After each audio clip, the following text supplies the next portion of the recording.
rating the Jasons. I will be the list from bottom to top, and then you guys chime in like we did before. Now, I've got all of them on here, and my bottom pick is actually Jason from A New Beginning, who was portrayed by an actor by the name of Tom Morga. The reason is, I mean, Jason's in it like twice, I think. And fuck, I didn't even like Roy wandering the streets like an arsehole. So I was pretty down on Jason himself as well. I mean, this is another thing this film gets wrong. It doesn't do anything right, and Jason's another part of it. So essentially, he's really at the bottom because he's not. Yeah, I had this last as well. Yeah, same. Absolutely. You're spot on. I mean, the fact that it isn't really Jason in the wash up is a downer for him. But then when he is on the screen, he's not very good. So. Because, I mean, he gets nothing to do. He just kind of and you know fucking Roy's underneath that mask that whole time. Oh, my God. I don't know whose idea that was. Dreadful. Danny Steinberg, I believe. My number 10 is Jason from the original. Same thing applies. He is in the film for one sequence. It is a fantastic sequence, and it does scare the shit out of you. But Jason is not really a character. He's kind of just a device to get Mrs. Voorhees doing what she's doing, and then he comes out of the water at the end. So, he's at the bottom. No, not as bad as the Part 5 one, but it's another non-event sort of thing. Yeah, I had him in this spot too as well. It came down to, that last, jump scare is pretty effective, and the makeup effects on him are pretty fun. And then I kind of justified it by, if I were to replace him with the actual villain of the movie, Pamela Voorhees, honestly should probably go about here as well. Yeah. Despite the fact that I really like her motivation and she does deliver a good performance, because the fact that she's a cheat, she comes out of nowhere, she'd probably fall around here too. So yeah, I have Jason from the original in this spot as well. Yep, I actually have Jason Goes to Hell, Jason here. Okay. So I just feel like, it's another one where time's a factor. He's not on there very much, but I just didn't really. I liked some of what they tried to do, like the fact that his face had kind of, his scars and whatever had kind of moulded around the mask a little bit, but it just made Jason look really beefed up, and the costume that he's wearing just looked a bit off too. So I had that here, but I'll do my next one as well because that was Jason in the lake in the original. I do love it, but just not there long enough. It's just used for one little moment, so I couldn't really put it on there because it didn't have a body of work. So, yeah. Fair enough. My number 9 is Jason from Jason X. Here we go again. Hot Jesus, take. come on. Just give in. You know you want to. No, he is the absolute opposite of his performance in 7. He lumbers around the ship like a fucking idiot. There's one sequence where you see him just wandering down the hallway looking in rooms. I'm like, no, we shouldn't be doing that. And we get a nice shot of him walking down the stairs, having a look around too. Yeah, the costuming is terrible. He looks the worst he's looked in the entire series. He's just wearing a pair of slacks and a shirt. It is a bit cheap looking, I'll say. I do remember in Freddy vs. Jason, I know we haven't mentioned this one, but I believe Jason's wearing fucking sweatpants in that one, if I remember correctly. But I don't know. I don't hate his performance when he's walking throughout the ship. I just think it's kind of his probably, his least accomplished edition or version of Jason, rather. But because he's got Uber Jason, you won't find this on my list for a few spots. No, definitely not. Look, I just didn't. Uber Jason just didn't get me to liking this performance at all, and it feels like Kane Hodder he looked a little bit disinterested. That's all right, Adam. We're all wrong sometimes. Yeah, not in this case. Number 9 for me was actually Jason from Part 2, Steve Dash. And I again, it's mostly just because, one, he's a smaller framed Jason, and I never find him all that intimidating. I find him creepy. He's a creepy presence from the way he's stalking and doing all this stuff. But because again, a lot of it you only see his arms. Wearing his fucking flannel is just kind of silly to me. But I can understand people having him higher because I know people are going to have this higher on the list. Just for me personally, you know, he's a bit silly, and especially that ending there, with Uncle Jason. I don't know. His head looked like a football. It was kind of football shaped. It wasn't like it's like a cross. Yeah, it's weird looking. It's just a strange decision. I'll tell you, one of the most interesting things for me with regards to Crystal Lake Memories is they're talking about how Jason looks better in part 2 than he did than Savini's effects, and I'm like, totally disagree. No. I don't think so. Totally disagree. Yeah, I very much. He looks like a cross between like the Geico cavemen and Sloth from Goonies, with a little bit of like Dave Grohl in there or something. I don't know what they're doing, but not how I like my Jason to look. Oh, man. But I do like the potato sack look. I think it's just sort of played out in years since, so it's nothing too special. But what did you have at 9, Jared? That was where I had the Jason in the Lake. Yeah, the original. Oh, Jason in the Lake. Yeah, okay. Yep. What did you have at 10? You had Jason Goes to Hell. Yep. Okay, I have Jason Goes to Hell at 8. I think actually Kane Hodder is fine, but Jason is not on screen much. And agree with you, Jared. It's a poor look. I know they needed to try different things, but it just didn't work. The whole idea that his head had grown over his mask and everything like that, it just didn't work for me.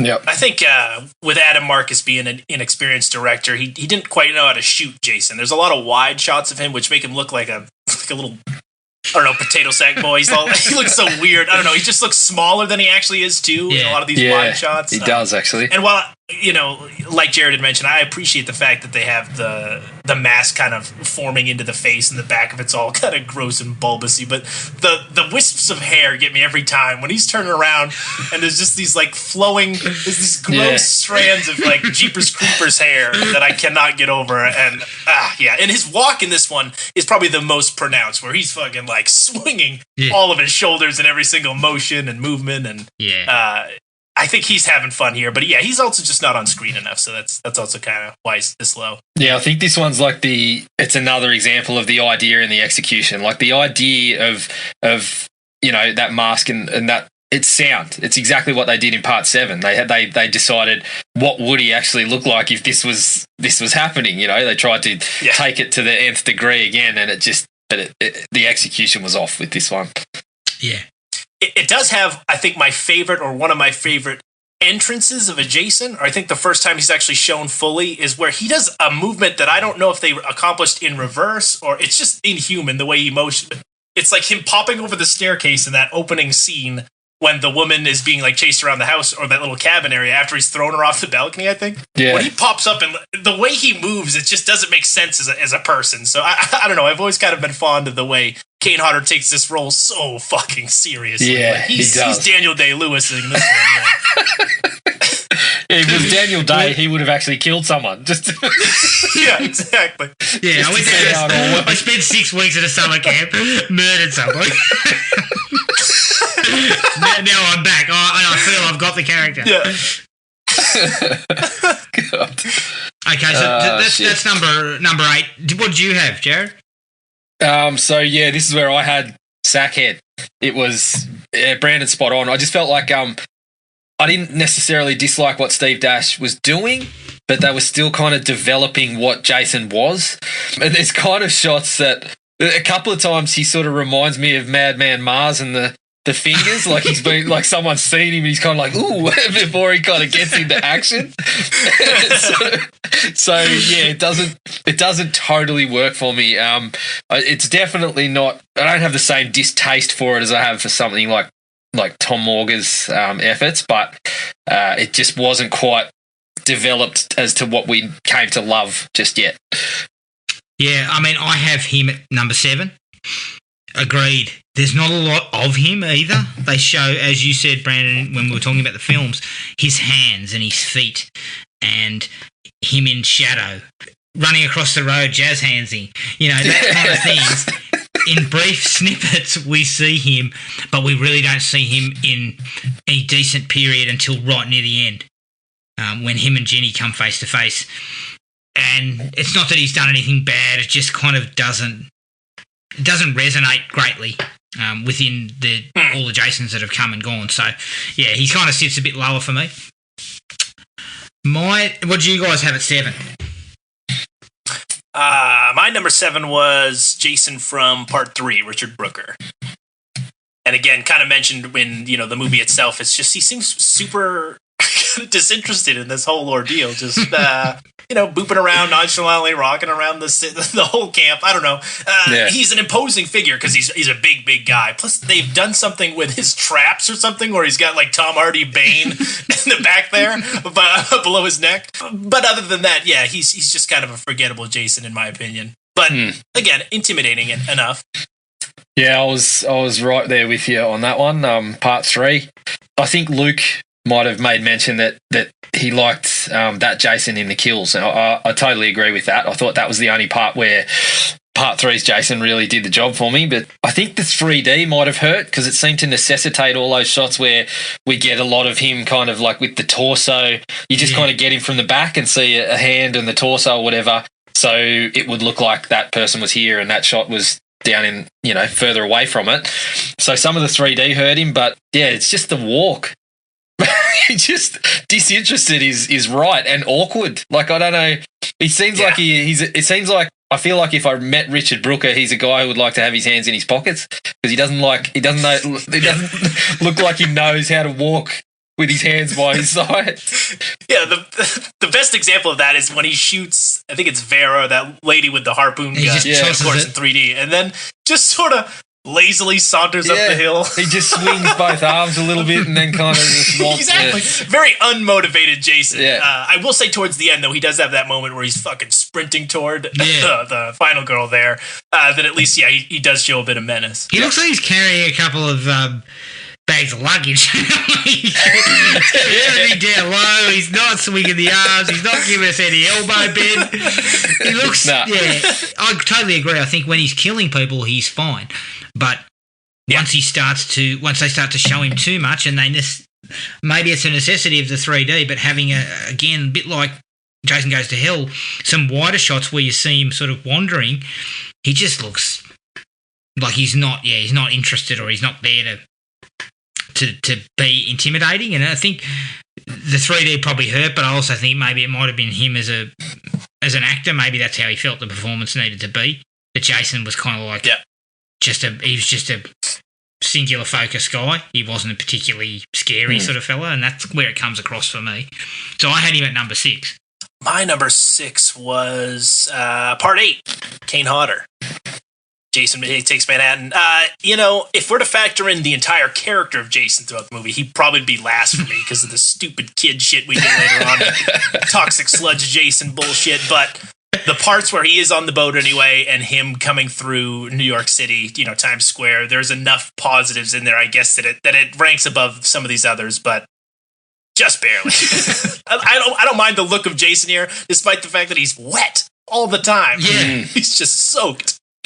He hasn't been in the water either. He's got out of the water. So for a while. He should be dried, Yeah, I was the same. I had Part 8 there. I think the look is okay. The design of Jason is fine. Could have lived with that other than, maybe drying off occasionally. But his face is terrible, though. Oh, yeah. When the mask the comes off, that's dreadful. When the mask is on, I don't mind the design. But, yeah, when the mask comes off, that loses massive points. But they also just don't seem to give him a hell of a lot to do. The kills aren't imaginative or all that exciting. And, he just doesn't get a chance to really sort of get stuck in anywhere like he does in other Kane Hodder performances. So, Part 8. I had that Part 8 at number 5. So, look, in a terrible film, he's one of probably the only bright spots in it because he's still using some of those tics and mannerisms that he had from Part 7, the heavy breathing and the moving and, the moving his head, then moving his body, kind of like the Terminator type of thing. And so it works. The whole thing in Times Square is a really cool shot of him standing there, you know. And so he gets away with a few nice things, and I think the look, as you said, Jared, is decent enough, apart from his face, which is fucking awful. But he gets to kick that jukebox. Yeah, you know? and that is a cool scene, and I think that's another thing that, you know, there's a couple of little light moments there that might help. But I do have to mention, though, just while you're on that, how he gets his mask in the beginning of this movie. Doesn't it belong to just some other guy who's on a boat? The exact same replica mask, like, even with like the hatchet mark. I don't think it has. It's ridiculous. Does it have the hatchet mark in it? I'm not quite sure if it has that. I just know that it's an identical mask. But it's the same, to, all the stuff. Just on it. That's the one he carries around. Just while you're on that, that stereo kicking moment, that is the moment in the entire franchise that got the biggest jump scare out of anything ever when I was watching it. Because as I was watching it, I was partly sort of drifting off.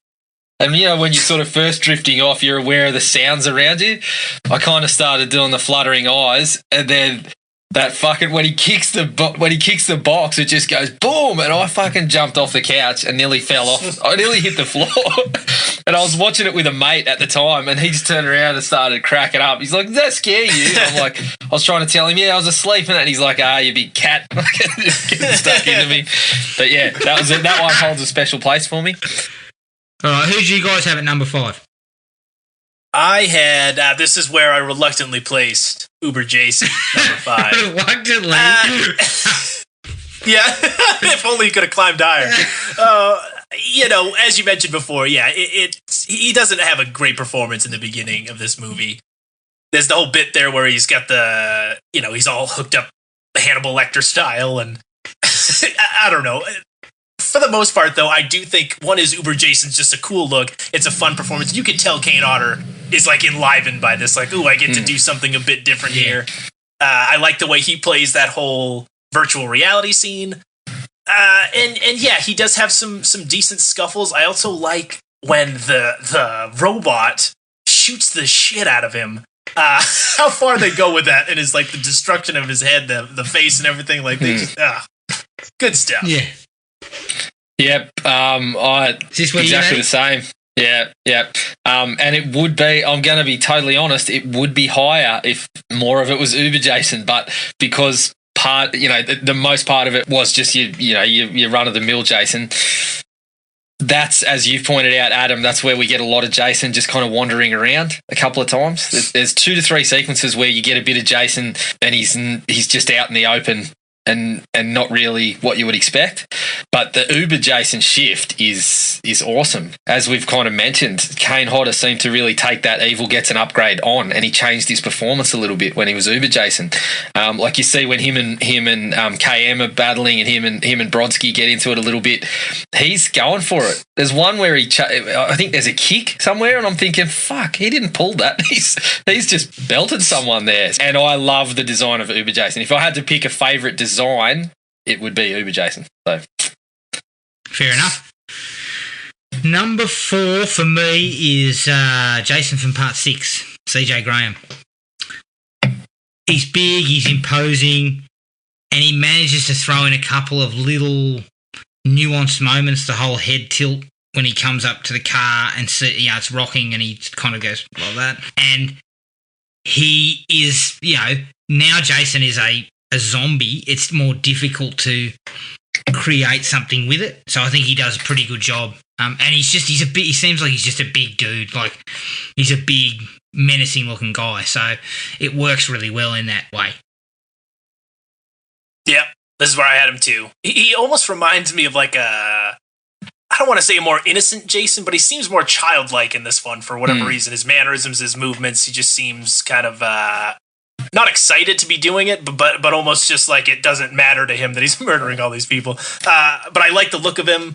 He's a bigger guy, like you said, and he's able to pull off some of the more comedic elements without coming across as like annoying or anything like that. He straddles that line, and I think he's imposing while also being able to kind of take the piss out of it in those meta moments.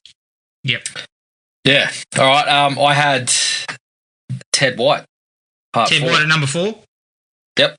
Okay. I think Ted White was the first really good Jason. Like as I said when we talked about part 4, I think he was the one that put it all together, and I just feel like he also had the luxury of being in one of the better movies. So not too many complaints with any of my Jasons from here on in. So yep, number 4 would some people would probably consider that to be pretty low, but yeah, that's where I've got him. Okay. At number 3, I have Kane Hodder from Part 7. Great look, great mannerisms. The beating he takes and the stunt work is just awesome. I actually love the way he really commits to, like, when he grabs someone's head, he grabs it. You know, like he really does grab it. So he puts a bit of that. He doesn't pull anything with it, and I think that's what works here. But the look of him is just awesome. I just think they did such a good job to take all the damage that he's had and show it on his body, and add the fact that he's been rotting underwater for years. Just looks brilliant, and Hodder really gives Jason a presence that works. Yep, this is where I had him as well. This is my favorite look of any Jason if you were to go based off solely, just on appearance. Love the walk. Love how slimy he is. He's, more beast than man at this point, and super violent. But yeah, it really brings it all together for me. The supernatural element of it all, but he still is retaining that slasher, that human person that's still kind of inside. That it all rolls it up to me. It honestly, these top 3, I was shuffling constantly, but I landed on here. So, but yeah, my favorite look by far. Yep, Jared. I had Derek Mears from the remake. Similar thing to Brandon. Like the top 4 for me was very, very close.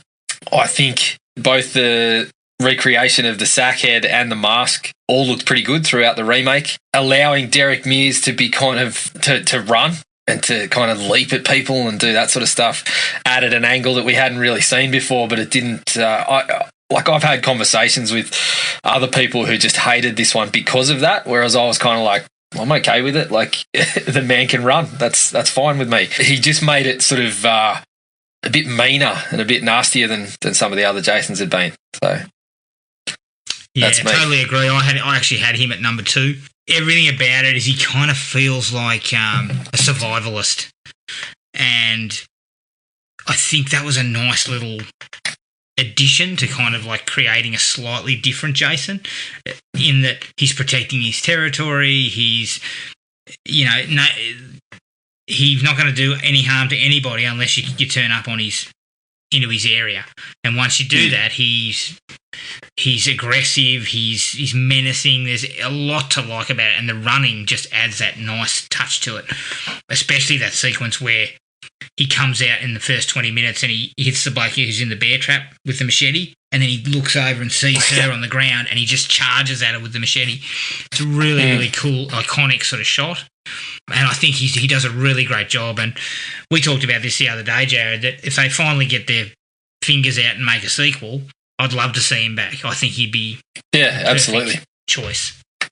Yep. Yeah. He's the scariest of the Jasons, in my opinion. I have him at number 2 as well. The fact that some people are super angry how they make him a survivalist, I've always kind of shook my head at, because in this version of the Jason timeline, they're not going for the supernatural version of Jason. So you have to think what would the regular Jason, what would this human guy do with his time? And it makes sense to me that this is the way they'd go with it. I mean, again, there are many other routes, but I'm glad they went this way, and I'm glad they gave him the energy they do, because this guy's running all over the goddamn place, charging this way and that way. And yeah, I like the look of him. He's brutal, unforgiving, and out of all of them, you know what I mean, this is the one I'd least likely want to run into, because it just seems like, one, I have no chance of doing anything, and half the time he doesn't even let you know he's coming. It's just, there's so many kills in this movie that it's like turned around like, holy shit, there he is. Yeah. And you're dead. Yeah. He also has the largest machete in history. Yeah, it's a fair size, isn't it? It's huge. Yeah, I had part 7. Oh, yeah. So this is this is Kane Hodder's best for mine. Now, I just have to clarify, because I did say at 2 points that Part 7 was my favourite design and Uber Jason was my favourite design. I kind of look at Uber Jason a little bit differently because it was only there for a brief stretch. But in terms of the Jasons, the standard sort of Jasons that we know and love, the design of Part 7 and having him kind of rotted away and the spine showing, and I just love that. And for me, this is the best he's looked without the mask. Even though it does look a bit like a caricature, it's a little bit sort of cartoony when he takes his mask off. I think it looks really good, and it also has like Hodder plays that pretty well with his kind of movements and stuff. When the mask is off, he gets kind of fired up a little bit and the chest's puffing again, and he starts kind of making these kind of swift movements. And it's one of the few times, which is why I kind of like the movie too. It's one of the few times that he plays Jason feeling a bit of danger. So yeah, that was my second favourite. And I had Ted White from Part 4 as my number one. You pretty much hit the nail on the head, Jared. He's the first really, really good Jason. But I'd go further. I've actually found him really scary. Specifically, that sequence where he comes through the window and grabs Tommy and she belts him over the head with the hammer, and then he just kicks the door in, and the way he kind of stands and looks at her, and then he throws the hammer. It's like, you know, it's almost like he wants, like, I have to kill them, you know, I have to kill them. And he's very handsy with his kill work when he squashes that guy's head in the shower. Oh, yeah. I love that stuff. He just gets in there, squashes the guy's face, and he straddles the line between ridiculously over-the-top kill and kind of realistic kill. For instance, the guy who gets his throat cut with the hacksaw and then he just twists his head around at the same time. Like, they kind of add a little extra to it, and it really works, and I think it makes him the best Jason. By quite a bit in my... That's where I've got him too. He's just... he's my favorite build of any Jason as well. He not too big that he doesn't seem like a guy. You know, he's not a fucking Tyler Maine brick shithouse Derek Mears type guy, but he's also not a stocky, beefy critter like Kane Hodder can be every so often. So I like the way this guy looks like just an intimidating presence. He doesn't fuck around. He's pretty brutal. He also seems, though, I don't want to say the most human, but the most, I can't say relatable either, but the most like just a guy who's snapped. You know what I mean? I don't know. He seems like the most realistic threat out of all these, despite Derek Mears being a fucking terrifying force of nature. I don't necessarily think that person's going to find me ever, but this guy just seems like a regular guy who snapped, he's got the mask on, and he isn't quite zombie Jason yet. So to me, he's kind of the best of both worlds. Yep. Yeah. Good points. I'm a CJ Graham man. He's my favourite Jason. I feel like he had this combo of, even though he's still walking everywhere, he had these really swift movements and seemed to show Jason off as, if you did encounter this guy, you'd be in trouble because he's faster than you, he's stronger than you. You also described him as childlike, Brandon, which is, I think, it's kind of on the mark. It feels like when he's doing it, he's got this vibe of, this is just what I do, and I do it pretty well.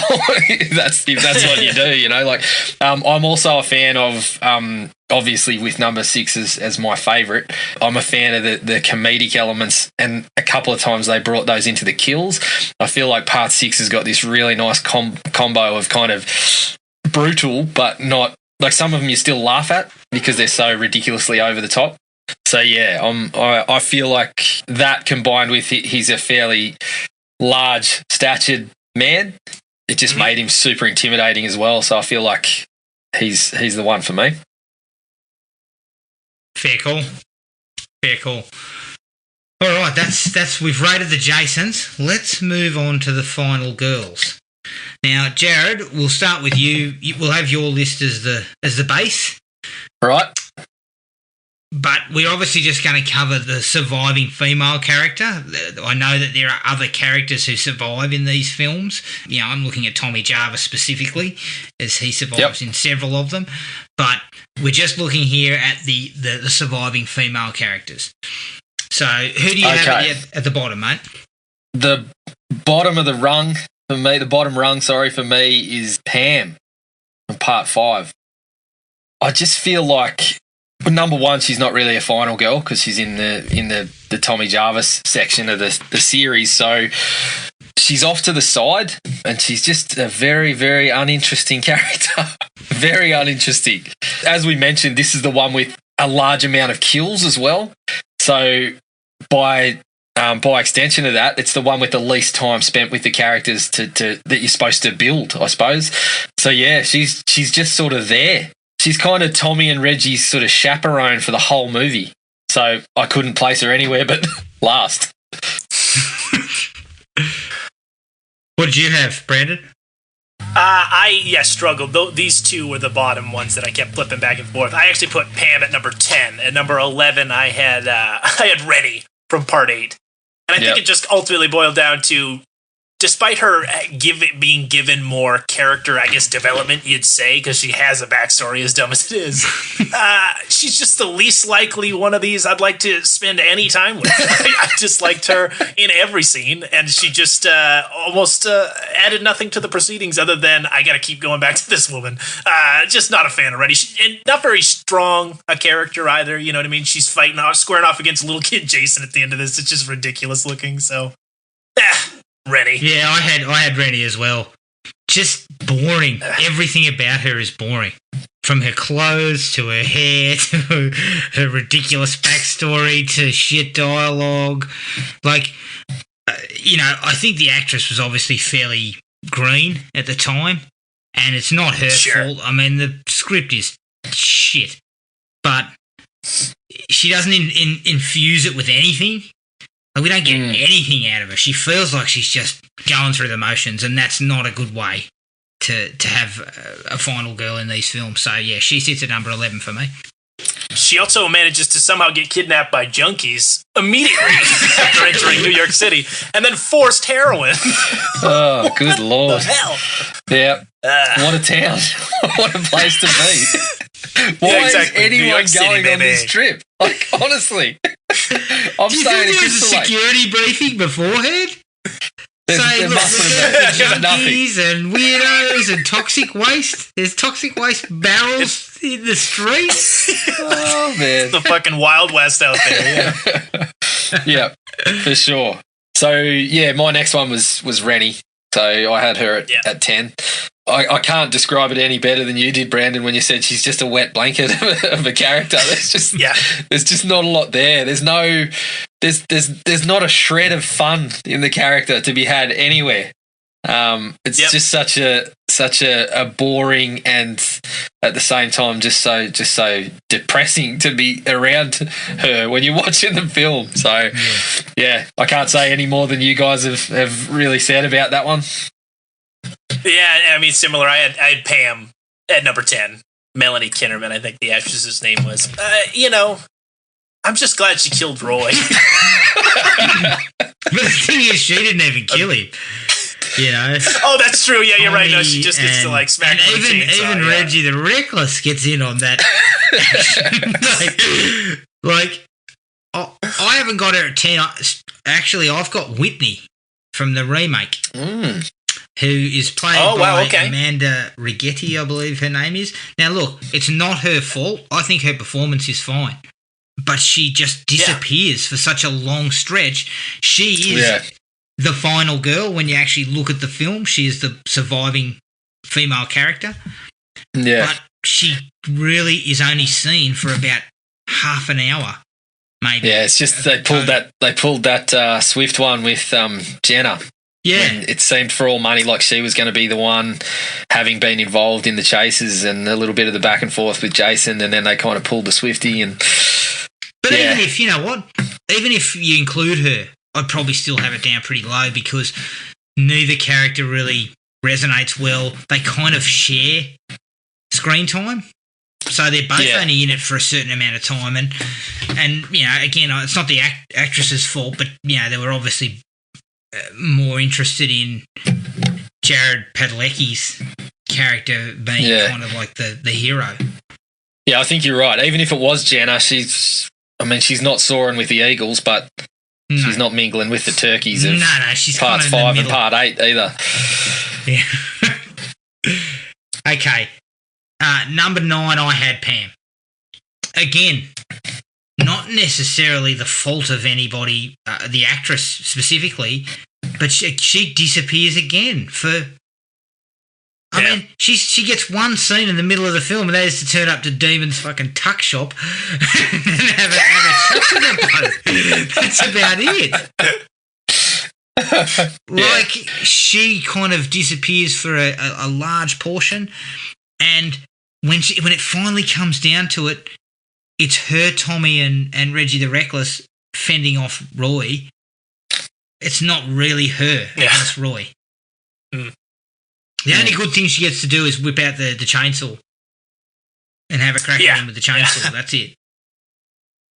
And, I am charging like a wounded bull, mate. As soon as that thing fires up, I'm just charging at him and hoping to get some kind of contact.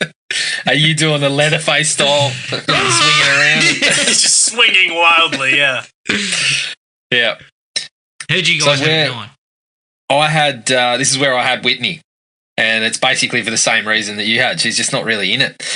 She's not an active protagonist. Everything happens to her. She doesn't really get a chance to do anything. So, it's not, as you said, it's not really anything about the performance or the film. It's just that I felt like, that was one of their kind of errors when they tried to shift the female presence at the end there. So poor old Whitney got left with not a lot to do. Exactly. Mm. I had at number 9, Jessica from Jason Goes to Hell, actually. And, the actress, she's all right, and the character, I suppose, is all right. Again, I'm not a fan of going back to try to establish all these familial bonds. But largely she fell this low is also because this seems like it's Steven's finale, and he seems to really overshadow her in almost every part she's in. Yep. And so she just always, when I'm watching this movie, falls on the back burner and feels kind of like a character that's not necessarily explored as well as they could have. I feel like it's kind of a missed opportunity with her, especially with this connection with Jason, but they kind of dropped the ball in my opinion, so that's kind of why she's here. Mm-hmm. Yeah, I had her at 8. Totally agree. Same. I think once you start bringing that sort of shit in about familial ties and all that kind of stuff, and they try desperately to kind of give her something to do and have the whole thing about her child and, protecting the child. And she does kill him, for want of a better term, with that ridiculous fucking blade that she ends up getting. but ultimately, Stephen feels like the hero and overshadows, as you said. I mean, he gets all these action scenes where he's shooting guns and all this sort of stuff, and she kind of is just sitting she's sitting in the police station kind of waiting for him, which doesn't work for me. Because that's not what these films were built on, and that's kind of why we're only going with the final female survivor, because that's what these films were built on in the 80s. That was how they did it. So I just feel like she gets shafted for him. Probably similar to... Yeah, I mean, she has the misfortune of starring alongside Creighton Duke, and that guy's a goddamn charisma vortex. He'll suck it all in there, and she's just nothing left for any of these other people. So he took all the charisma. It's a hard mountain to climb. He took all the charisma. Yeah, I had her in the same spot. She doesn't even show up until, I think it's about 35 minutes before she even shows up. So, I mean, that firmly establishes her as a side character to Stephen. Yeah. And, well, Mr. Duke, of course, he gets so much to do as well. Like, I just feel like she was, I don't know how to put it. She was just there for Stephen to kind of have something to chase almost. And I think you guys have also already said it. The finale wasn't really hers. She had seemingly the most important thing to do, but it was just, here's the sword, and then she gets to finish it off, and that's about it. Yeah. So firmly down the bottom end. Yep. All right. I don't know whether you guys will be unhappy with this, but I've got Rowan from Jason X at number 7, played by an actress by the name of Lexa Doig, I think her name is. Honestly, I actually think she does her best. She actually gives the character a little bit of presence, and I think she's fine as an actress. I actually find her quite good. But she does nothing. Like, we've got Brodsky. We've got Brodsky running loose over here. We've got that ridiculous teacher who keeps doing all sorts of strange things. We've got a lot of characters still alive. We've got KM. So, really, her position is kind of pushed to the back. And I guess you could argue KM is the final female survivor, but she's a robot. So, we'll let that go. Right. But there's still several other characters still alive, I think. Isn't there? There's KM. There's 3. Oh, yeah. 3 in the end. Well, Brodsky's also still alive. Oh, well, debatable. But hey, don't get me started. He has enough testosterone to maybe make that work. Yeah. Don't get me started on my wants for a Brodsky and Jason. To resume on this Earth, whatever it was that they landed on. I want that movie. Okay.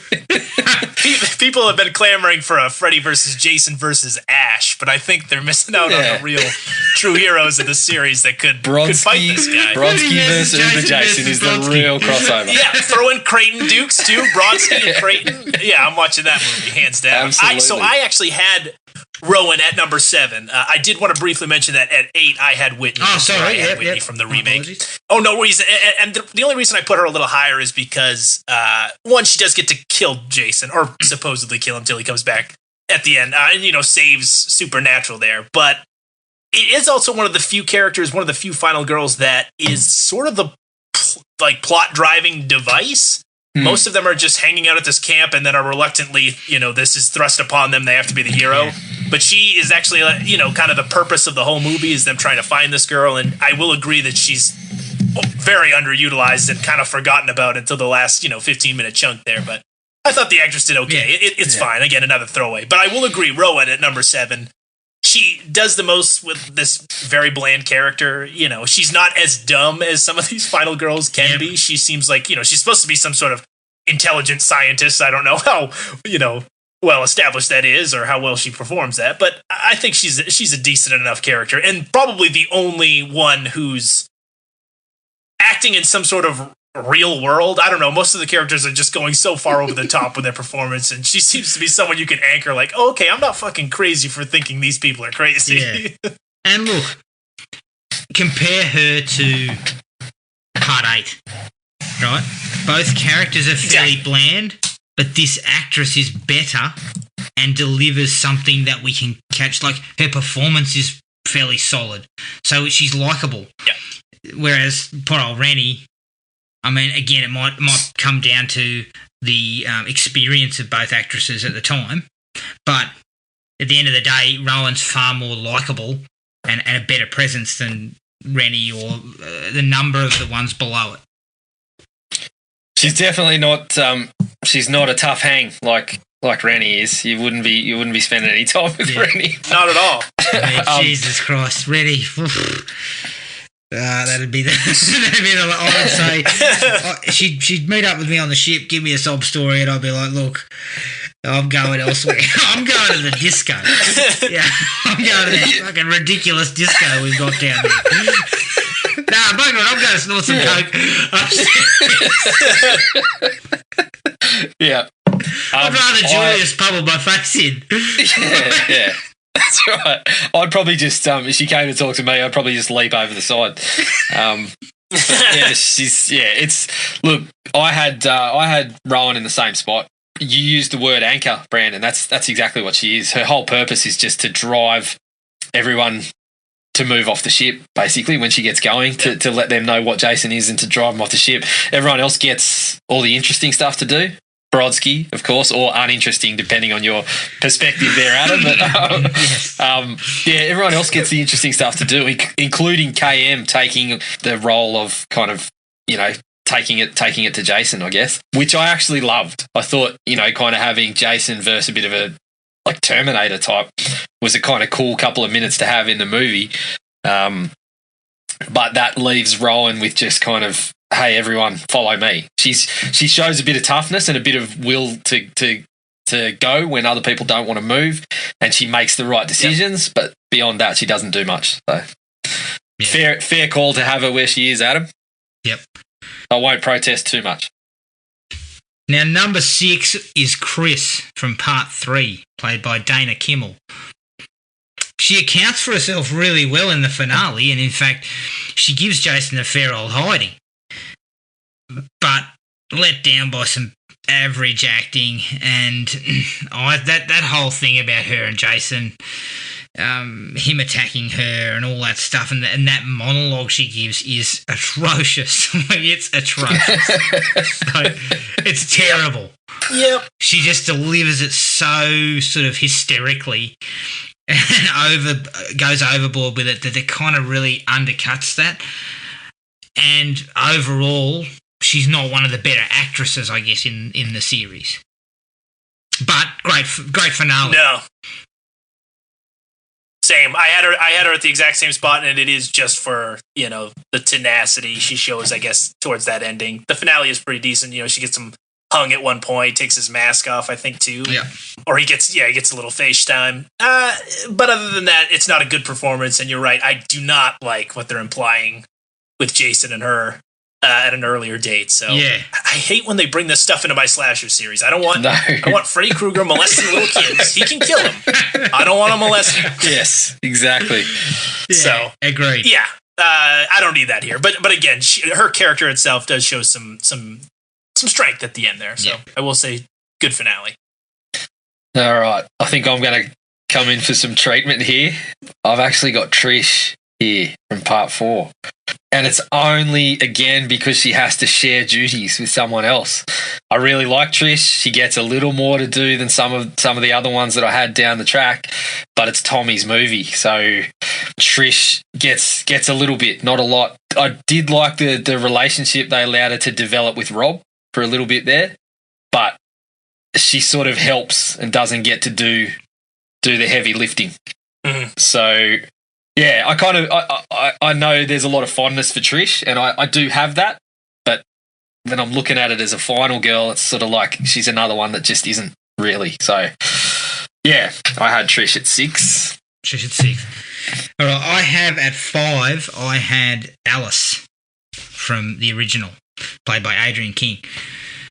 Look, she's very much a damsel in distress for a large portion of the film. Because there are less deaths, there seems like there's a little more development of her as a character, somewhat. There's little nods to the fact that, her and Steve Christie perhaps had a relationship. Borrowed each other's shorts. She tried to get him out of his shorts, but they were too tight. And her sort of, reluctance to come back to the camp, all that sort of stuff that they kind of play out in the early part of it. And her finale work, apart from being a little bit slow, the finale and, the bits where she throws balls of twine Mrs.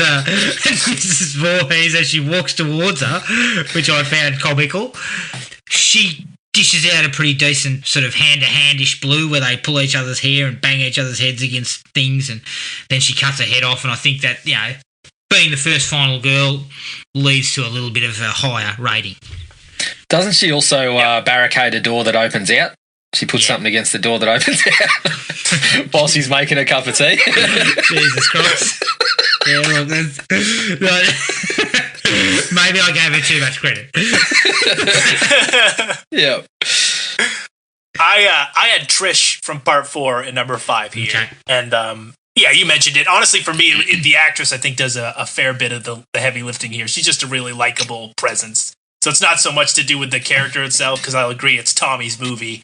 I just honestly find this just a very charming actress, and she holds her own and kicks a little ass here and there. So I had her at 4. Or 5 rather, and I did have Alice at 4.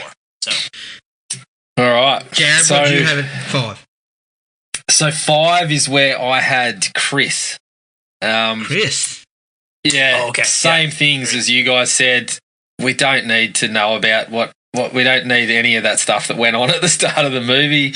Yeah. Well, sorry, at the start of the timeline. I feel like Chris is placed here mainly due to the finale. She gets a really good go at Jason. And I think the actress I don't think she was great, but I think she was probably better than some of the ones that came below her. I think her acting job was, I mean, shit, maybe that's just because I had to watch Shelley for large chunks of the movie, so anytime she was on screen was just a joy. But yeah, that's kind of where I feel she belongs. Fair enough. I had Trish from part 4 at number 4, played by Kimberly Beck. I agree with you, Brandon. I actually find her really likeable and charming. It's Tommy's movie, but I kind of disagree somewhat with the heavy lifting, and I also love the fact that she's given someone to protect.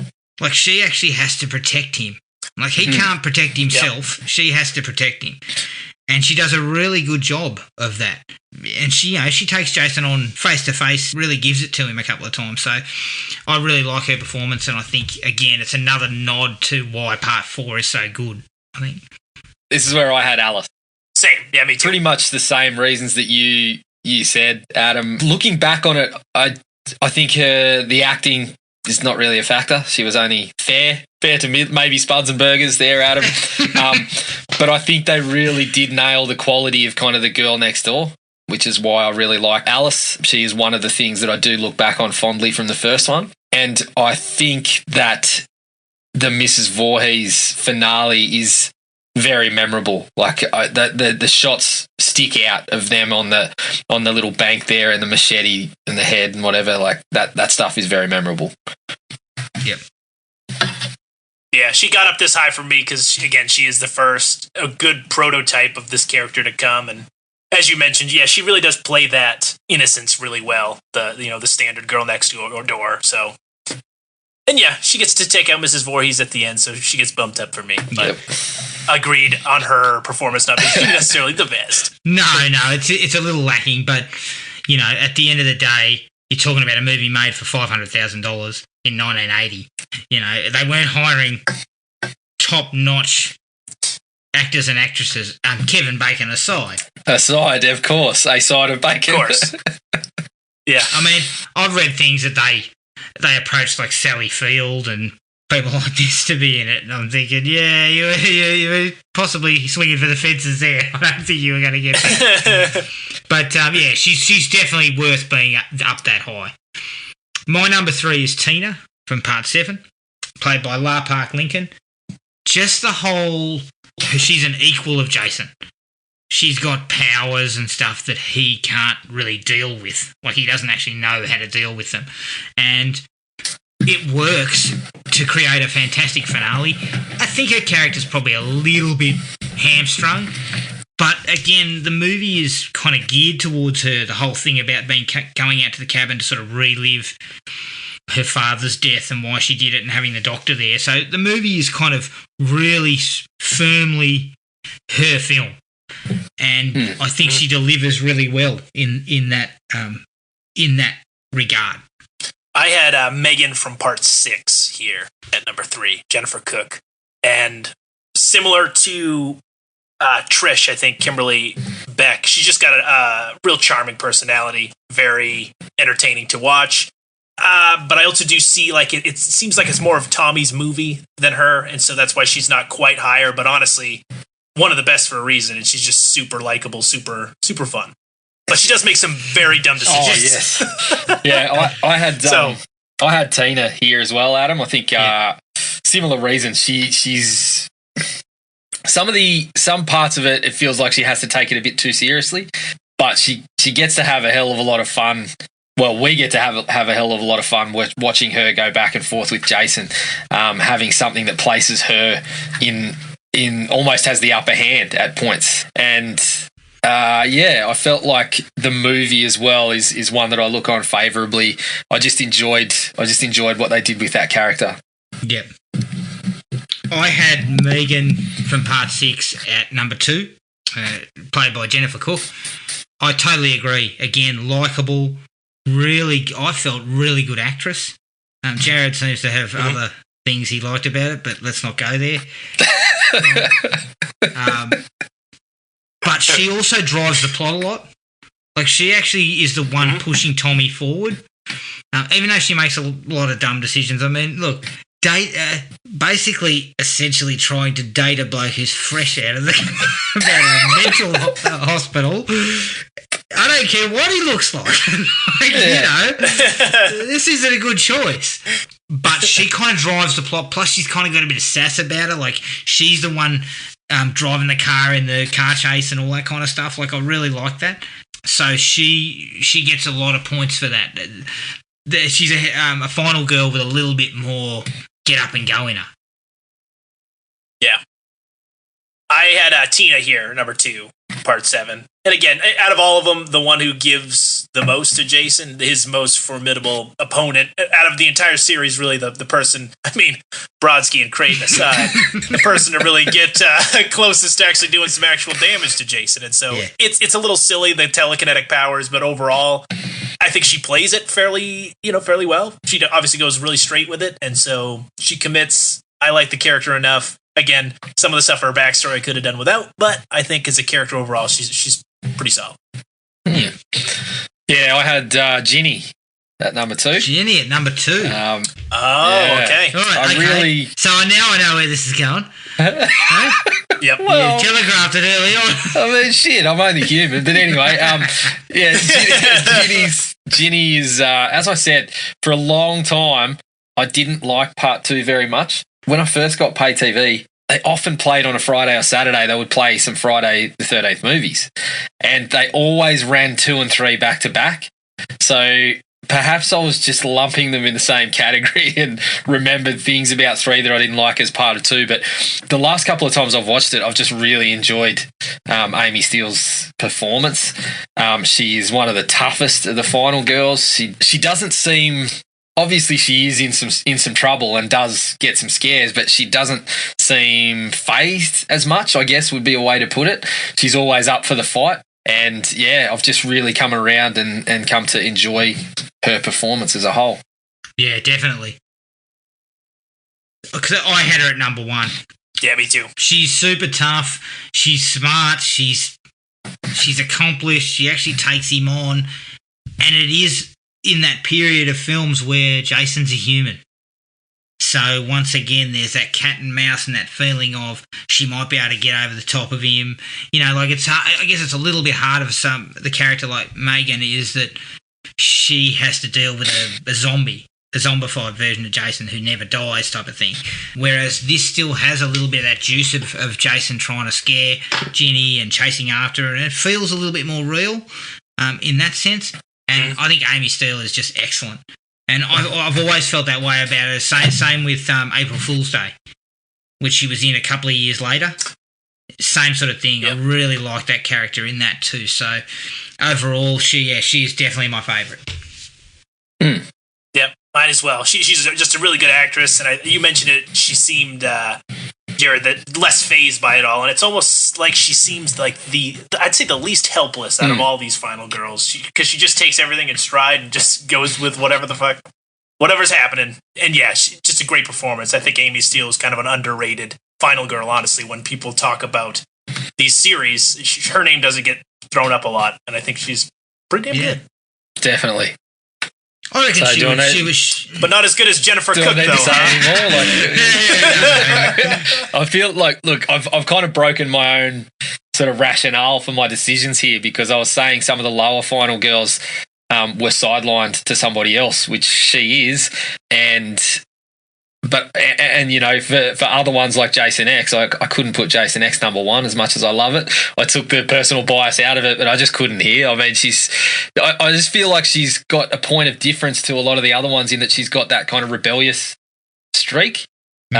Leads to some, as we've said, some silly decisions. I mean, Dad's right, love. You need to listen to him. He knows what he's talking about. But yeah, I feel like that kind of rebellious streak puts her aside. She's in a movie where the characters are fun and you care for them and you really like almost all of them. And I just think she does get sort of pushed off at the end, but she has the role of she's taking care of the kids, and she does that throughout a large part of the movie as well. So I just, I feel like she is well up there. Maybe not number 1 on most people's list, but yeah, I'm a big fan. and she's an attractive lady. I can't look. What can I say? Scumbag. No, look, I would agree, and I think that the one thing I would say about the fact that she is in a movie that is actually it's not her film, it's Tommy's, but she kind of transcends that, unlike the others.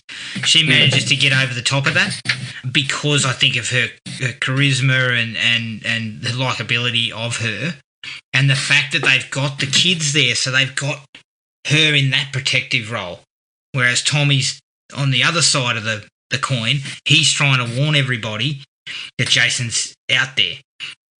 So they kind of give them both a little bit to do, which I think works, and it works well. Yeah. All right, that's our list of final girls, ranked top to bottom. All right, the best and worst kills of the franchise.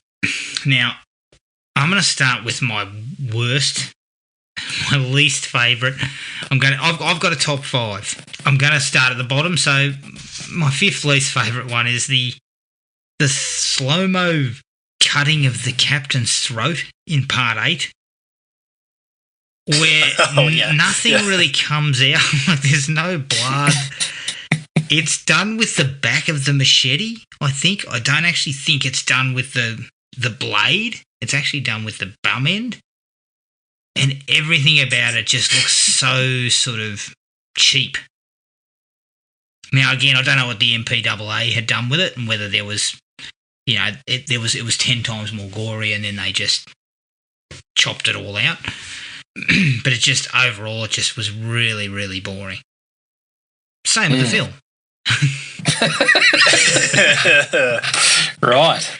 Seeing if I had any, because I went through this each, entry by entry, trying to figure out some of my favorite kills, some of the least favorite kills. There's, from 8 itself, there's a litany of just awful. A lot of them involving slow motion. Yeah, that harpoon kill on the boat there, where he's stabbing one of the guys from behind.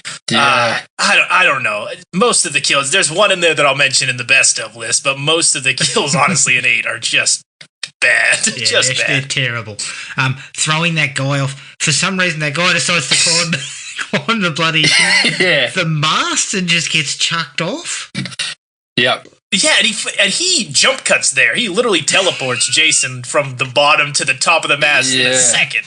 That guy's dead. The guy, Uncle Charles, who's drowned in that barrel of sewage water, like that one's awful. Yeah, that was my third worst. I actually didn't. It's so lazy. Yeah, I didn't have him in a list, but Uncle Charles is definitely in my bottom 5. That one was dreadful. Like, it was, of all the things you could do. I mean, shit, the sewer's flood at midnight. Surely there's a more interesting way we can drown him in toxic waste than just drop him in a barrel. And it's Uncle Charles. This guy's the worst. Yeah. He's the worst. You wanted him to suffer such a terrible death. Mm-hmm. Yeah, it should have been much more heinous what happened to him. Yep. And I think that the idea of some of those kills was because he had tried to drown Rennie and it was like coming back karma type of thing. But dispense with that sort of crap. Like, that's not what Jason films are about. They're household implements getting rammed into every spot in the body. Like, don't worry about that crap, because I think they actually do it several times throughout the film, as they kind of like kill somebody because of something they did or something they're involved in. It's just stupid. Yeah. I didn't really rank the bottom ones. Well, let's just throw them out. Separate some of them, but let's just throw them out there because I've got one in particular that I hate the most. Well, one here for me is throw them out. The one here for me is the what is it? It's the arrow or the harpoon in part 3, where he's standing across the pier after the girls picked up Shelley's wallet.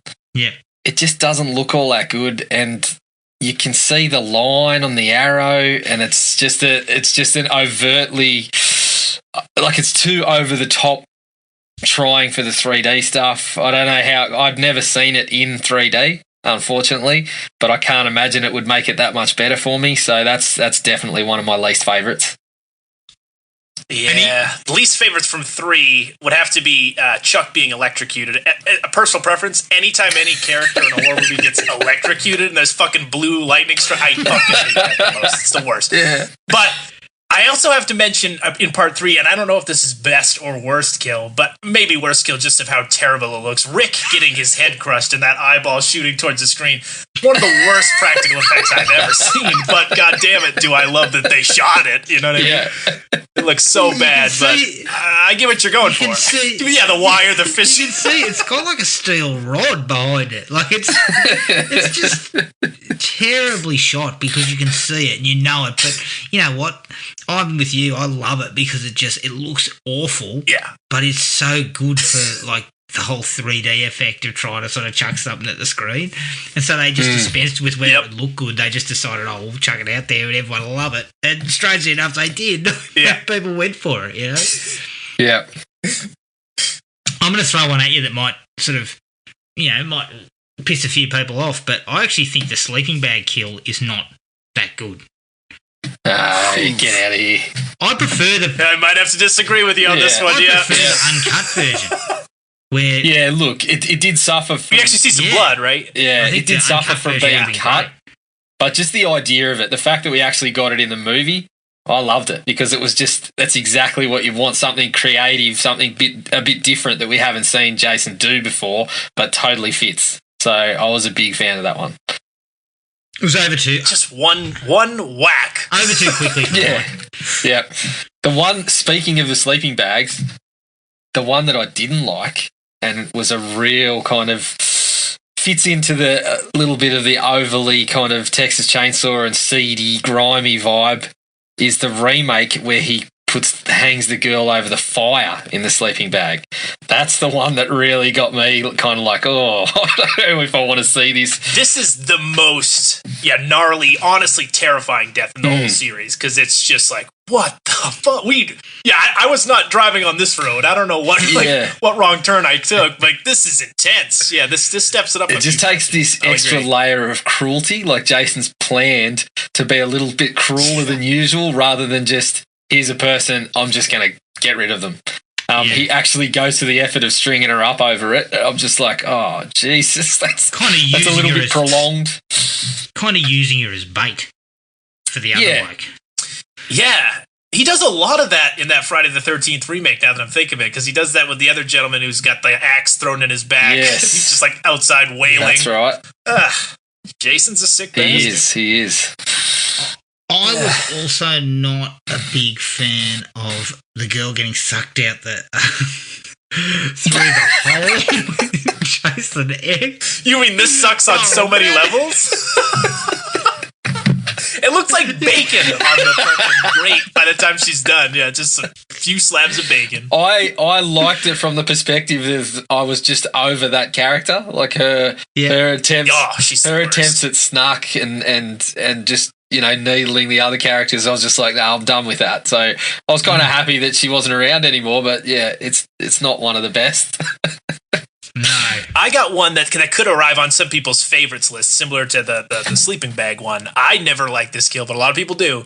In 6, the paintballer who gets his face smashed into the tree trunk, and there's the smiley face with the blood. I get it, it's funny, and yeah, you guys have had some giggles here and there, but come on, what Looney Tunes shit is this? Like, what are we doing? Yes, yeah. Again, kind of love it, but at the same time, I must admit that's right after he's ripped off that one guy's arm. I must admit that didn't the smiley face didn't hold up for me as much this time around. I didn't quite enjoy it as much as I have previously. So yeah, I won't come in for the attack on that one. Yeah, agreed. It's not a favourite. Put it that way. Talk about a character you wanted to have a more epic death. Creighton Dukes is bear hugged to death? Does he just get hugged to death? What a shame. This badass, vampire hunter, essentially. I don't know what he's doing in his... Surely he's breaking Jason's fingers at the minimum. Exactly. What a good interrogation scene that is, by the way. Oh, gosh. Yeah, that was... Yeah, very anticlimactic. Yeah, that was he needed to be. I mean, I would have been happy for him to survive so we could have him back. Like, but yeah, it's just if you're going to go out, he had to go out strong, and he just kind of wrapped up in the big bear hug, and that was it, all over. Yeah, it's kind of a wimp. Yeah, there's a kill in number 2. Actually, I think her name is Terry, but she's killed completely off screen, and we don't know how she died. And when she's shown again later on, there's just like some rope on her body and like maybe like a few like little, I don't know, I still don't know how she died. There's just like she's thrown through the window, I think, at some point, but I'm always like, how long has she been dead? How did she die? You know, there's a lot of those off-camera ones that are just disappointing. Yeah. A lot of stabs below the frame, you know, things that they had to cut here and there that are unfortunate. Yeah, absolutely. Adam, I've got one for you, and I can't tell whether, look, it's probably more the character than the kill, but the fucking drifter in part 5. Oh my God, why is he there for one? I'll clean out the chook shed for a meal. I mean, have you seen the meal getting dished up? I'd rather eat what's in the chook shed. Yes, definitely. Yeah, but he's kind of just randomly there for like 2 minutes, and then you come across him in the woods, and then he's kind of stabbed what looks to be like I think it's a knife, but it's kind of got like a wooden handle. Looks like a tree branch kind of thing. Yeah, because I can't recall exactly how it goes down right now, but isn't he? He's spying on the 2 people that are off, the nymphomaniacs that have snuck away from the mental facility. That's right. And he's kind of spying, and then I can't remember how it goes down, but doesn't he get like a look on his face or something as if he's seen Jason, and then we don't even... Do we even see it? I can't even remember whether we see it. He turns around. Yeah, he turns around. Yeah. That's right. Yeah. And he cops it in the guts. It was a perfect example of, you know, you could have cut that one out. You didn't need it at all. Yeah. Character, kill, all of it. I mean, fuck, put him in the chook shed, leave him there. We don't need to see him. Well, kill him in the chook shed. There's also that restaurant owner, I think it's the restaurant owner in Jason Goes to Hell, who gets her face punched in, but her fucking mouth looks like it's so stupid looking. It looks like Play-Doh or something's mashed up on her teeth or something. That's all right. And she's like looking around all kooky-eyed like, oh no! I forgot about that. He just gives her an elbow, doesn't he? It's literally. And the chin piece. And her whole jaw crumples up. That's right. It's all crumpled, and she gets like a SpongeBob cartoon or some shit. Yeah. She looks like Beaker out of the Muppets. Yes. Oh man. You know what? My least favourite kill. This is my least favourite kill in the entire franchise. Is the machete through the dock into the girl's head, and then lifts her back up. Oh yes, in the remake, because of the connotations involved. The fact that you can do that.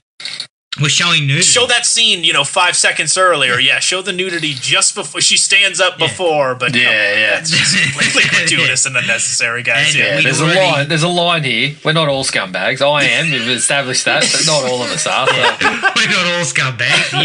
You're not included in the non-scumbag list. But it just there's a connotation to it, and maybe some people don't see that as an issue. But to me, it was kind of like we did not need that. We did not need to see more nudity after she's dead, basically, because the idea is as soon as the machete goes through into the top of her head, she's dead. Then as we've sort of discussed, there's boxes that you tick in a slasher movie, but you don't tick those two together. No. Like that's a problem for me. I don't want to see that. If I could count my least favorite kills in the entire series, it'd probably be the virtual murders of the dinosaur dragon thing. And the fucking the character who gets his head cut off and his claymation head's like, oh no, what happened? Oh, those are the worst, but thankfully they're not real, so I won't count them, but good lord. Yeah, that looked so bad. So where did you guys have that, Phil? In our list again? Oh, number 5. Yeah, proudly. With a bullet. The more we talk about it. That's definitely down there. That, as I said, that was the prime example of what could have really put Jason X over the top as one of the best ones. Is you take the idea of that, but the way that they pulled it off was just awful. How is he interacting with this digital I know. It's just without any equipment or technology on him? I don't. And how can they see him? I thought they had like headsets on. I know. They got. But anyway. Yeah. The only plot hole in that entire movie. It's the only one. We can let it slide. We'll let it slide. I had. I counted this as a kill because technically the guy's dead, but shaving the bloke before he dives into his body in Jason goes down. That's the WTF moments. Yeah. I mean, good God. Richard Gere was getting around with a bloody mustache the whole time. So what was the necessity of shaving someone up before you got in there? Yeah, pick someone clean shaven. I mean, imagine what would have happened if the bloke had a beard. All hell would have broken loose. Yeah, and how far do we go? Do we have to work our way down to chest hair, and is the whole body have to be hairless, or is it just this region? None of that stuff makes sense. It's WTF time on that. Yeah, absolutely. Any other major kills you didn't like? I don't think so. Yeah, again, other than just kind of the lazy ones that are either off screen or neutered to the point you don't see much, but none that struck me as too dumb or anything. I think they were the sort of standout ones that I recalled. All right, let's on to the best. Julius getting his head punched off. Surely. Yep. The only good kill really from everybody's that movie. list. That one. Absolutely. There's real payoff to it. It's the only sequence that really works in the couple of minutes of lead up of Julius actually giving it to him for a little while, and then kind of just running out of steam. And it absolutely. I don't know about you, Blakes, but I'm not punching him in the hockey mask. No, of course not. I'm not actually punching him face in the hockey mask. And B, he's right on the edge. I'm just taking a running leap and kicking him in the chest, aren't you? Well, we've heard all about your form, and we know you'd be going a knee to the agates before he could even before he knew what hit him. That'd be your first move. That's the only move. That's the only move I've got. I come out, running it and fly. Ankles decimated as soon as you hit that chest. Yeah, that's right. Just broken right in half. Yeah, I do like that. Jason is the only person here who's not littering. I like how he punches the head right into the old trash can. The only person in New York City is not throwing garbage on the streets. Thanks for that, Jason. Yeah, everyone else is just dumping it out the window, doing whatever they please. Yeah, the city's just putting barrels of toxic waste just in the alleys. Every night at midnight. God. Oh dear, that was terrible. I'm a massive fan of this one in part 7, and unfortunately it's been cut. And if you see the uncut version, it's 10 times better. Is the one where the two are skinny dipping down at the lake, and the boyfriend, she's in the water, and the boyfriend's getting undressed, and Jason comes out from behind a tree, and he just uses the axe in this upward type of swing and just whack and hits him like under the jaw. And in the uncut version, his head flies back and just blood goes into the air. Yeah. It's obviously cut, but it still looks really cool the way he kind of does it. And then they show like the aftermath, and his face has basically been split all the way up the top. I really like that. It looks awesome, and it's just a really cool kill. One of my favorites is Mark, who's slammed in the face with a machete in the wheelchair. His comical rolling backwards down an absurd amount of stairs. Yeah. But what gets me every time is he's staring in the same direction as the machete comes, which means it's impossible, unless he's closing his eyes, for him not to see someone standing there with a machete. It's not like it comes behind him. It's directly in front of his face. That's what I love about it. I don't know, Mark. Check your blind spot. He's in it. Yeah, it's peripheral vision. There's a guy right next to you. Yeah, that was a good one. That sometimes when you watch it, you're like, oh, geez, it's a little bit mean to just put the extra roll down the stairs. It's so mean-spirited. It does look. It is quite kind of. It is sort of spectacular when you see it. You see the hit, and then the body's just down the stairs. Like, yeah, that's a good one. And this guy was just about to get laid too. Oh, I know, poor bastard. He was in. Well, yeah. Goodness. What I love about it too is they zoom in on the back of his head, and you know, they have like, they dolly in on his face and they're both happening at the same time and they're cut together and they have a lightning flash just before it hits. So the lightning flashes and then bang, it gets him in the head. Again, he's standing right next to you, dude. Like, there is no doubt he is standing right next to you. But I do like that kill. I think it's fantastic. Let's see. Yeah, two has a couple of good ones. I mean, we got Crazy Ralph being choked out with some barbed wire. We've got who is it? That guy? Oh, Jeff and Sandra. They get impaled through the back. There's a double impaling. You know. Yeah, absolutely. I actually think going right back to the original, Kevin Bacon. I mean, there's nothing the man there's nothing he can't do. Even his on-screen deaths are just better than everyone else's. Like, he sizzles in every single way. He sizzles in everything.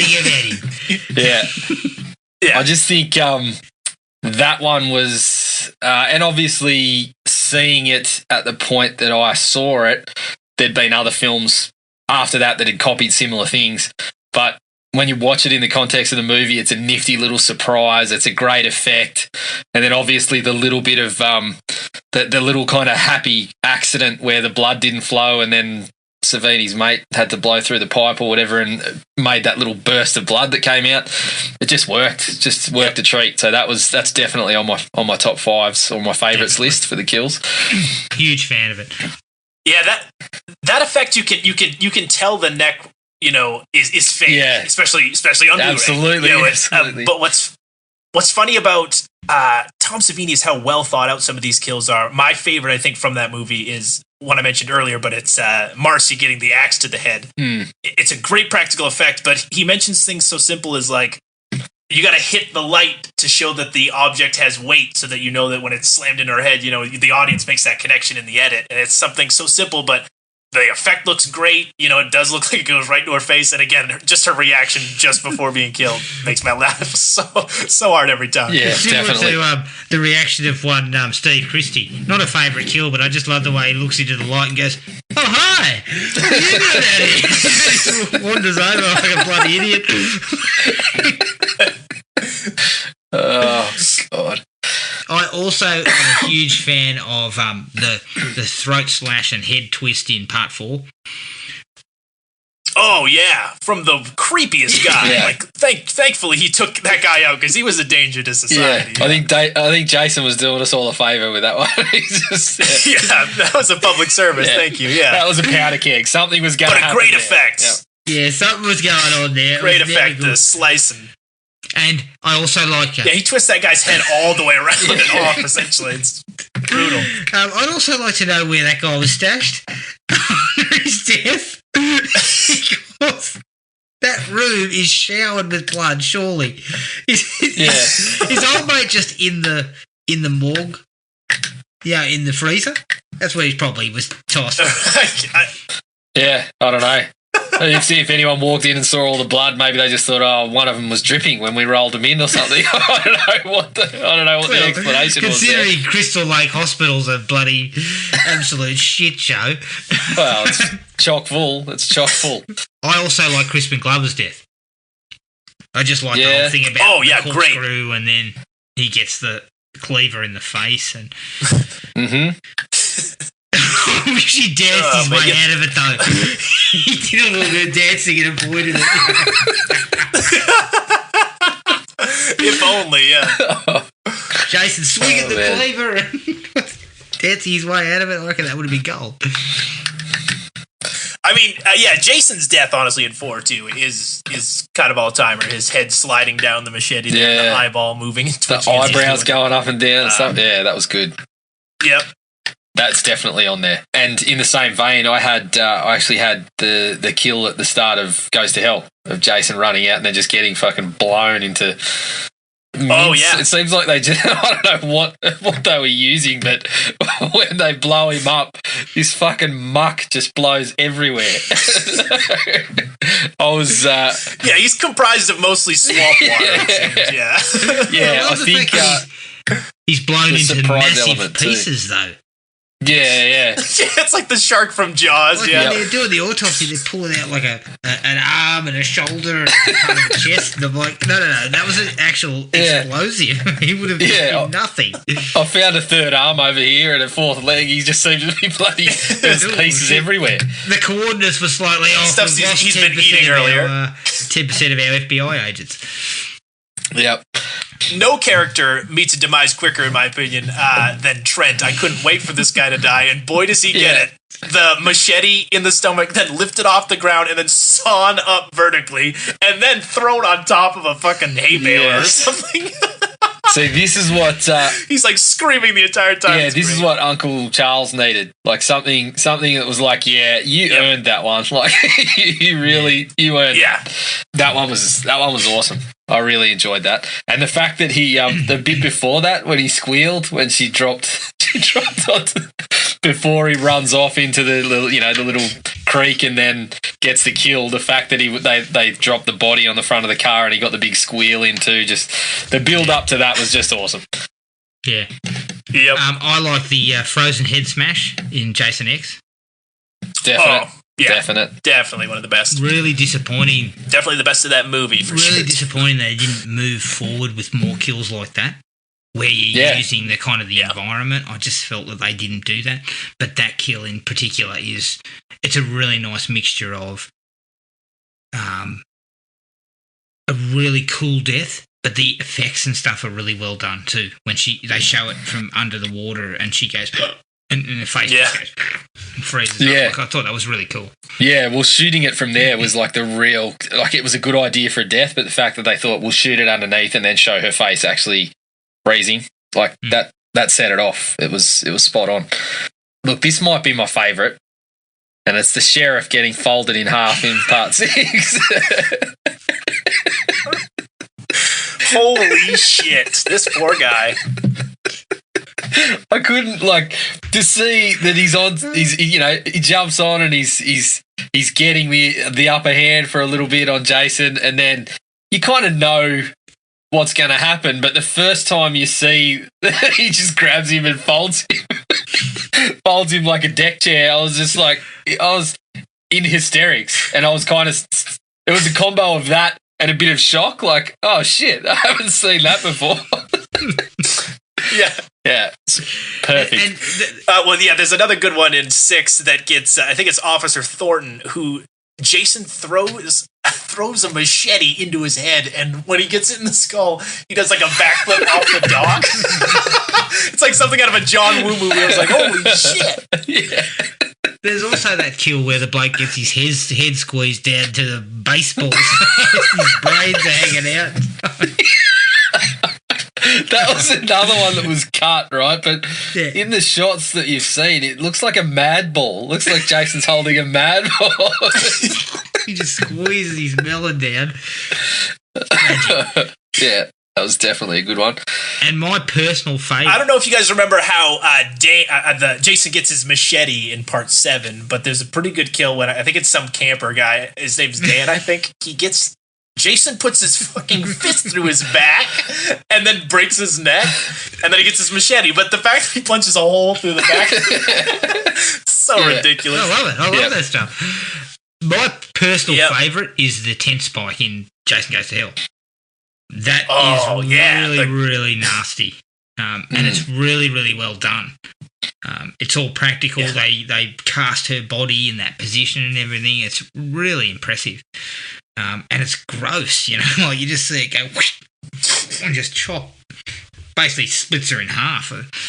Really, really cool stuff. And, one of the better parts of that film, there was a little bit of thought and effort into it, which I feel that those, when we talk about Jason Goes to Hell or Part 8, anything decent like that, you kind of think, where was all this in other facets of the production? Why weren't we thinking like that? Yeah. Thankfully, it doesn't include like any mouth poop or weird shaving. So just a cool kill, just a good kill. That's all I needed. And you don't actually see one of my other favorites. Yeah, exactly. One of my favorites, part 3, when the guy's doing the handstand, and Jason just puts the machete through his groin, and then he splits him in two because then you see him later on in the rafters, kind of his body tucked up in there, and it's pretty brutal. I've got questions on how he gets up into the rafters without being seen. No blood or anything everywhere. Yeah, no, he's good. Yeah. That was his favourite trick, right? That's the amount of times. I think it's at least 5 times in the series where someone's standing there and the body drops down, arms hanging. Oh yeah. So he's got a lot of experience. He's worked various ways to find how to hang someone up or stuff them in the rafters or something like that. Yeah. I mean, if it's me, I'm probably just trying to hide him under a blanket or stick him in the cupboard or something. But Jason likes to do it. Yeah, exactly. Just throw some newspaper over him. Yeah, I'm just leaving him there. Well, let's get out of here. Yeah. Any other big key kills that everyone likes? Let me see. I had a couple more here. Again, it's super sleazy, and I don't like how it makes me feel. But in number 5, that couple that's going at it, both of them naked, the girl gets the hedge clippers in the eyes, and then the chomp through her nose bone or whatever. Then the guy, though, he gets a belt wrapped around his head, and then fucking Roy, keeps twisting it until it collapses into his skull somehow or something. What a rough way to go. It's an excellent kill, but you have got to be right on the money that he ends up at that tree, the one you're standing directly behind. Like, if he goes to another tree, you're stuffed. Yeah, you're spot on though. That was it was a good. The kill was good, but Jesus, there was some smut leading up to it, wasn't it? It's just nonstop. Yeah, I felt like I'd wandered into a bloody peep show or something.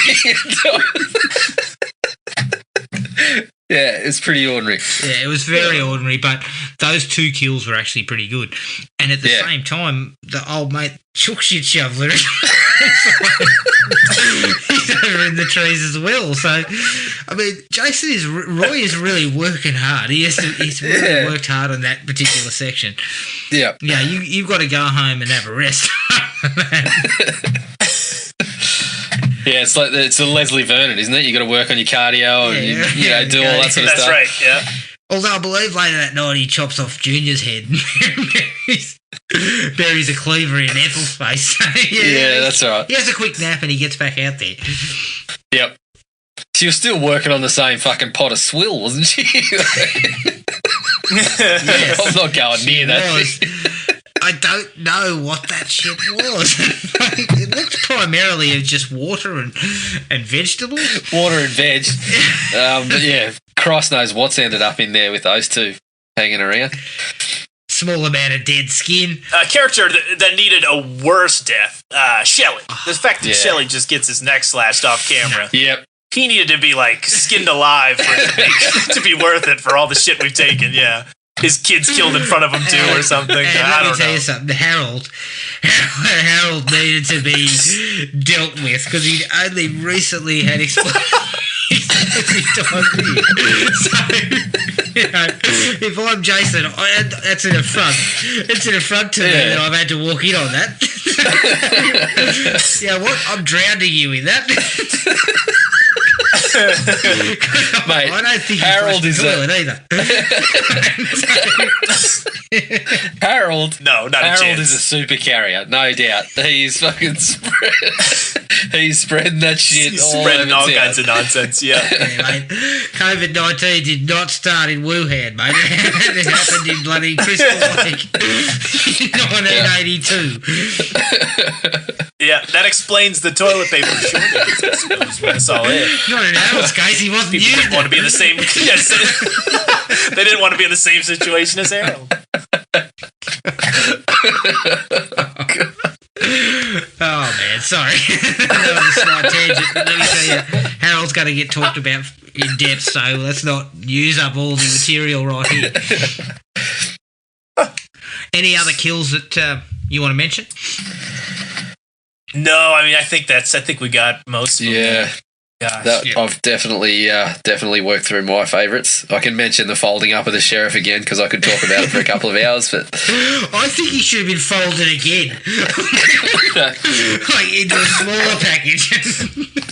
Yeah, his daughter comes out in his suitcase. There are a ton. there are a couple of kills in 4 that I find super funny that I don't think are intentionally funny, but like the hitchhiker hippie lady who's eating the banana, it's the Yep. the thing in the back of her head, and then there's the woman who gets stabbed through the bottom of the raft, and her like guttural noise she makes is just like it's like that grape stomping woman who falls off the thing and it's just like ow ow ow ow ow ow. She's dying. It's the most prolonged death rattle in the series. Yeah, she. That's another cool effect. But yeah, and her face to go along with it too. She kind of does like the and like sticks the yeah. My personal favourite though is her boyfriend copping it in the junk with a spear gun. Oh my god, with a spear gun, yeah. And he pulls the trigger, lifts him out of the water. And look, nobody's got forearms strong enough to handle that. I can tell you now, nobody's getting him up in the air.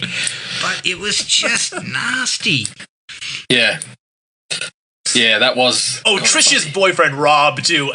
I didn't mention this in Worst Kills, but it belongs there. When he's getting killed and he's just screaming like, "He's killing me! He's killing me!" Yeah, that was terrible. For minutes on end, just a bunch of swinging. Yeah, because I don't even know what he gets killed I think with. That's it. It's impossible to tell because it's so me dark. neither. I don't know. Yeah, and I think so. Yeah. They said in Crystal Lake Memories, whoever wrote that was trying to ramp up the sort of seriousness of it because they took it from an actual murder or something that took place where they said the people in the apartments around or something like that heard someone saying, "Help, he's killing me," or something like that. Like, I can't remember the full story, but when you take it and put it into the context with Jason, who's completely removed from reality, it's fucking ridiculous. I laughed very hard when I saw it this time around. Any others? No, that's my list covered. Yeah, same. All right. Find the podcast at Podomatic or on iTunes. Don't forget to rate and review. Like us on Facebook at Thrill Me Podcast Australia or contact us at thrillme, all one word, all lowercase, at iinet.net.au.